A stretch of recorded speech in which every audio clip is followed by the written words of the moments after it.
Salut tout le monde, c'est Joker et on se retrouve aujourd'hui pour une nouvelle vidéo spéciale Global Cup dans laquelle on va faire un petit débrief de ce deuxième match day. Ça a été un peu plus compliqué cette fois-ci, mais je pense qu'on a quand même réussi à limiter la casse. Alors avant d'aller plus loin, petite parenthèse pour vous informer que si vous n'êtes pas encore inscrit sur Sorare et que vous avez envie de vous lancer dans l'aventure, je vous propose de le faire en passant par mon lien de parrainage qui se trouve juste sous cette vidéo.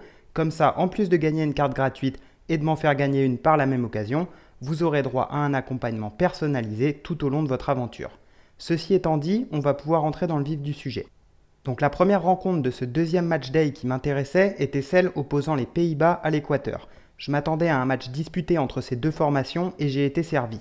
Malgré une grosse résistance des Équatoriens, les Pays-Bas sont tout de même parvenus à ouvrir le score en première mi-temps. Mais au retour des vestiaires, les Équatoriens sont revenus beaucoup plus ambitieux et ont logiquement égalisé. Les Pays-Bas se sont clairement fait dominer dans tous les domaines du jeu et je pense que le fait d'avoir reculé De Jong d'un cran y est pour quelque chose. C'est un joueur qui avait apporté énormément offensivement face au Sénégal.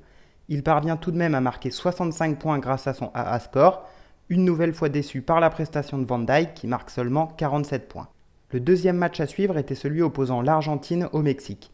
La Pologne ayant battu l'Arabie Saoudite un peu plus tôt dans la journée, les Argentins comme les Mexicains étaient obligés de l'emporter pour la suite de la compétition. On a donc assisté à une première mi-temps très fermée, tous les joueurs étant dans la retenue. Mauvaise prestation de Lautaro Martinez qui est logiquement remplacé à l'heure de jeu, il nous rapporte seulement 34 points et nous enlève tout espoir d'être bien classé dans ce second match day. À sa décharge, il a évolué seul en pointe tout au long du match alors qu'il a pour habitude de jouer dans un système à deux attaquants avec l'Inter. Il aura fallu attendre un coup de génie de Lionel Messi à la 64e minute pour libérer les Argentins. Combiné à une passe décisive pour Enzo Fernandez en fin de match, il nous rapporte un total de 100 points et nous permet de limiter la casse. L'Argentine s'impose donc 2-0 et s'offre une belle option pour la qualification. Et enfin, le troisième et dernier match à suivre était celui opposant le Brésil à la Suisse. Une nouvelle fois, il fallait espérer une grosse prestation de la part d'Alison Becker pour espérer accrocher les 100 000 premières places et donc toucher une T3 Custom Series en plus d'une T1 Common. Match plutôt maîtrisé de la part des Brésiliens qui s'imposent finalement sur le score d'1-0. Heureusement, notre gardien réalise un nouveau clean sheet et termine donc sur un score de 65 points. Il aura été très peu sollicité au cours de la rencontre, ce qui explique son faible AA score. Donc objectif atteint, on se retrouve à la 69 228e place du classement sur ce deuxième match day et on récupère donc 2 rewards, une T1 Common et une T3 Custom Series. Allez, sans plus tarder, on va aller ouvrir tout ça.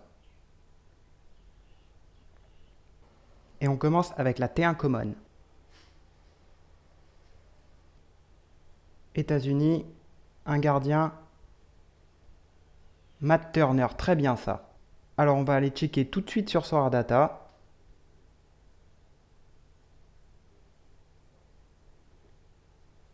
Gros scoring sur le dernier match quand même, c'est pas impossible que je revoie ma compo.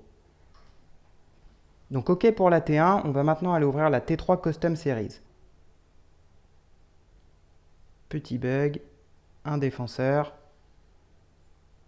Olivier Mbezo, je connais pas du tout. On va aller voir sa fiche joueur.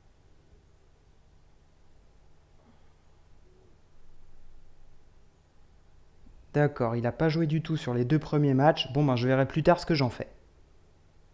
Du coup, on va regarder un peu la line-up que je propose pour ce troisième match day et vous pouvez voir qu'il y a quand même quelques changements par rapport aux deux premiers match day.